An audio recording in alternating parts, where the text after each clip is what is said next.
বাংলাদেশে যারা জনগণের রক্তে হাত রাঙিয়েছে তাদের পরিণতি আমরা দেখেছি।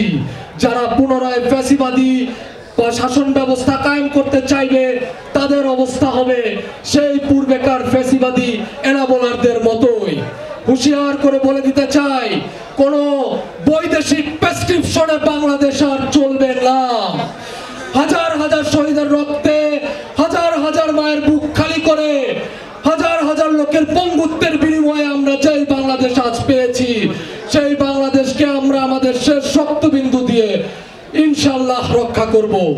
উত্তর থেকে দক্ষিণ, পূর্ব থেকে পশ্চিম ন্যায় বিচার বজায় থাকবে। ন্যায় বিচার, সুশাসন ও শান্তি বিরাজমান থাকবে ইনশাআল্লাহ। ইনশাআল্লাহ যে নতুন বাংলাদেশের স্বপ্ন আমরা দেখতেছি, সেই স্বপ্ন বাস্তবায়নের আগ পর্যন্ত কেউ মাঠ আমরা ছেড়ে দেব না। আপনারা কি আমার সাথে একমত? গোলামি না আজাদি, গোলামি না আজাদি। এই বীরের ভূমিতে, এই বীরের মাটিতে আপনাদেরকে স্বাগতম। এবং আমি নিজে গর্বিত বোধ করি যে আমি এই মাটির ভূমি সন্তান।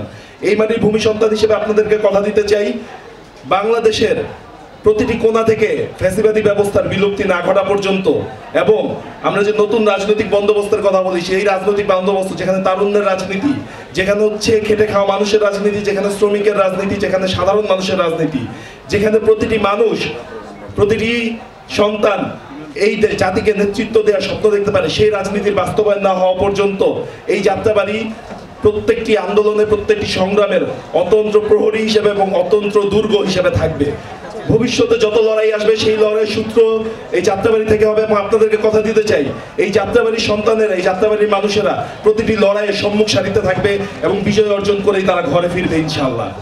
এবং যেহেতু আমি জাতীয় নাগরিক পার্টির হচ্ছে দক্ষিণাঞ্চল যুগ্ম মুখ্য সংগঠক হিসেবে দায়িত্ব পালন করছি, আপনাদের কাছে ছোট্ট কিছু নোক্তা হিসেবে দিতে চাই।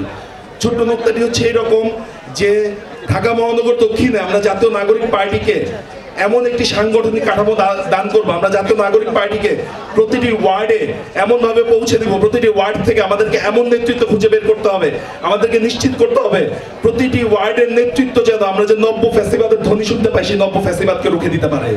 আমাদেরকে নিশ্চিত করতে হবে প্রতিটি ওয়ার্ডের নেতৃবৃন্দ আমরা নতুন করে, যারা সেকেন্ড রিপাবলিক বোঝে না তাদেরকে সেকেন্ড রিপাবলিক বুঝিয়ে দিতে পারি। প্রতিটি ওয়ার্ডে আমাদেরকে এমন নেতৃত্ব তৈরি করতে হবে যারা ইনিয়ে বিনিয়ে, করুণ সুরে, নরম সুরে, মানবাধিকারের নাম করে, ইনক্লুসিভ রাজনীতির নাম করে আওয়ামী লীগের মতো শত্রুকে এই বাংলাদেশের রাজনীতি করার কথা বলার চেষ্টা করে, তাদেরকে রুখে দিতে পারে। আমরা প্রতিটি ওয়ার্ডে এমন নেতৃত্ব তৈরি করতে চাই যে নেতৃত্ব চাঁদাবাজদেরকে, মাদক ব্যবসায়ীদেরকে রুখে দিতে পারে।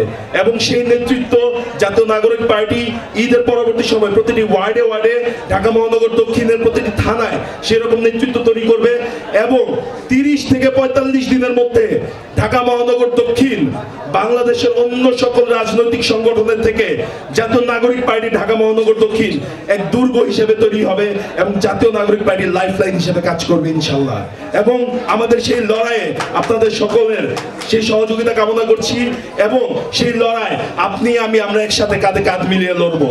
বাংলাদেশের রাজনীতি একটা সংকটময় মুহূর্ত অতিক্রম করছে, যেখানে ছাত্র জনতার নতুন রাজনৈতিক শক্তি, যারা সেকেন্ড রিপাবলিক, গণপরিষদ নির্বাচনের মতো নতুন বয়ান নিয়ে রাজপথে রাজনৈতিক শক্তি হিসাবে হাজির হয়েছে, তাদেরকে সুপরিকল্পিতভাবে একটি গভীর ষড়যন্ত্রের অংশ হিসাবে আমাদের সেনাবাহিনীর প্রধান এবং সেনাবাহিনীর মুখোমুখি দাঁড় করিয়ে দেওয়া হয়েছে।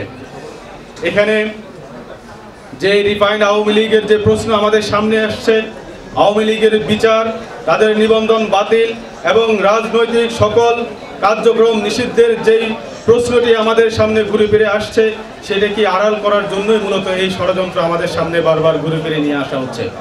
সুপ্রিয় উপস্থিতি, আপনারা জানেন স্বাধীনতা পরবর্তী সময়ে এই আওয়ামী লীগ বাকশালের নামে সকল রাজনৈতিক দলকে নিষিদ্ধ করে, সকল গণমাধ্যমকে নিষিদ্ধ করে, একদলীয় শাসন কায়েমের মধ্য দিয়ে যেভাবে গণতন্ত্রকে হত্যা করেছে, তার পরবর্তী সময়ে শহীদ জিয়াউর রহমান সেই আওয়ামী লীগকে, রিফাইন্ড আওয়ামী লীগ সুরতে তাদেরকে পুনর্বাসন করে বাংলাদেশে রাজনীতি করার সুযোগ করে দিয়েছে।